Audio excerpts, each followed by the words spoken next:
그냥 한마디로 말하자면 거스를 수 없는 시대의 흐름이랄까요?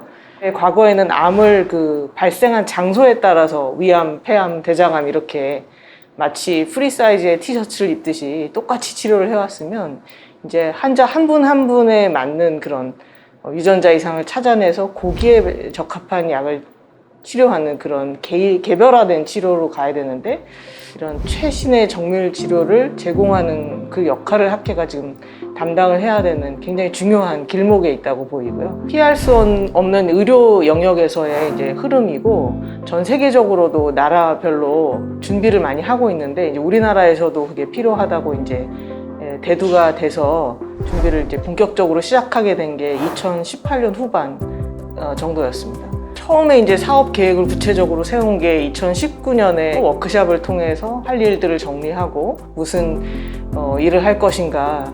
김태우 사장님이 A4 용지에 진료, 교육, 연구 이렇게 목표를 딱 써가지고 한 5줄쯤 되는 페이퍼를 딱 보내셔서 거기서 시작한 겁니다. 제가 이사장 되기 전부터 사실 생각했던 건데 이제 저도 이제 정밀의료 암 유전체 공부도 하고 환자 진료에 이용하고 있지만 저도 제 개인이 한 번도 암 유전체에 대해서 공부를 한 적이 없어요. 그렇게 생각하고 있다가 제가 이제 이사장 하면서 이제 여러 선생님들하고 상의를 했죠. 이 정밀의료가 이제 암 진료 임상 현장에서 중요한 역할을 차지하는데 그걸 잘 이끌고 나가야 되는 게 우리 종양내과 의사가 해야 될 일인데 이런 교육이나 이런 게 좀 미진하지 않냐. 그래서 뭔가 좀 프로그램을 좀 잘 만들어서 암 정밀의료에 대한 교육도 하고 또 우리나라 이제 병원이 이제 여러 군데 지방에도 있고 서울에도 있고 있는데 어떤 병원에 따라서 이런 정밀의료에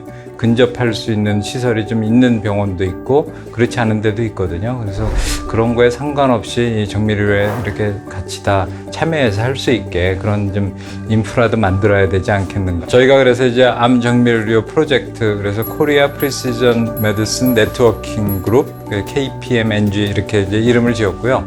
그 당시 아마 생각했던 거는 3가지였던 것 같아요. 그래서 교육, 연구, 진료 이렇게 3가지 분야에서 이걸 좀 정착될 수 있도록 하자. 의사이든 환자이든 이제 모두의 꿈은 암에 맞는 적합한 정밀한 치료를 하는 것이 이제 꿈입니다. 하지만 그건 이제 개인 의사 한 사람 한 사람의 노력으로 하기는 굉장히 어렵고요.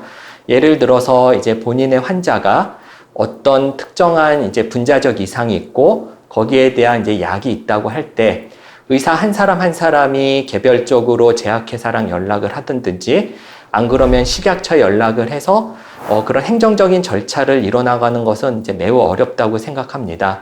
이제 따라서 그런 이제 행정적인 절차, 그 다음에 제약회사의 연락 같은 것들을 어떤 공적인 기관 또는 학회가 해주는 것이 매우 중요하다고 생각하고 있고요. 그런 의미에서 대한종양내과학회 그런 암 정밀 네트워크가 매우 중요하다고 생각합니다. 첫 번째가 교육 측면에서 암 유전체 분석과 임상 의료 응용에 대한 이런 것들을 좀 우리가 교육 프로그램을 만들어서 우리 그 종양내과 의사들이 먼저 이수를 하고 이수한 사람한테는 이제 이런 서티피케이트도 주고 이런 프로그램을 좀 만들자 해서 한 거고요. 2019년 여름에 돼서 그 첫 온라인 프로그램이 개발됐었고요. 제일 어려웠던 점은 역시 이제 연자를 이제 섭외하는 부분이 가장 어려웠었고요. 근데 이제 많은 선생님들께서 흔쾌히 이제 허락을 해주셔서 이제 교육 동영상 제작이 이제 잘 이루어지고 있습니다.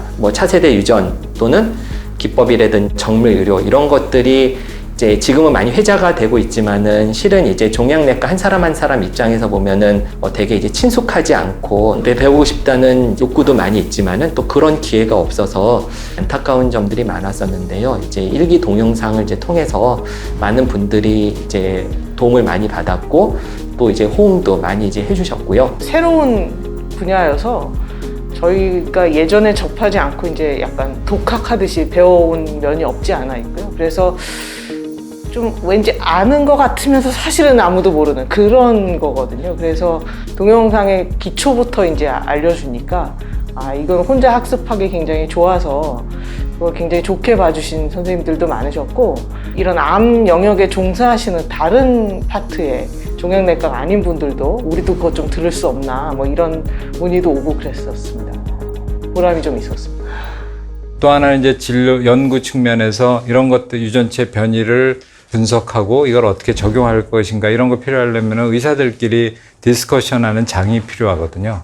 저희가 몰레큘러 튜머 보드라 그래서 이제 이런 유전체 분석을 전문가들이 상의하는 그런 이제 그 시간을 만들었습니다. 회의장에 참석하는 분도 있고 못하는 분도 있기 때문에 이걸 또 화상으로 버추얼로 해서 그러니까 버추얼 몰레큘러 튜머 보드죠. 그래서 만들어서 지방에 있는 분도 그 시간에 이제 참여해서 의견을 주고 이렇게 배우실 수 있도록 그래서 그런 노력을 했고 한 사람의 유전 종양에서 유전자를 떼어서 검사하고 이 결과가 의미 있는 결과인지 아닌지를 사실은 굉장히 많은 유전학 전문가들이 또 분석 전문가들이 도와주지 않으면 우리가 알아내기 어려운 아주 많은 정보를 가지고 있습니다. 근데 아무리 병원이 커도 한 병원에 모든 전문가들이 모여 있지 않거든요.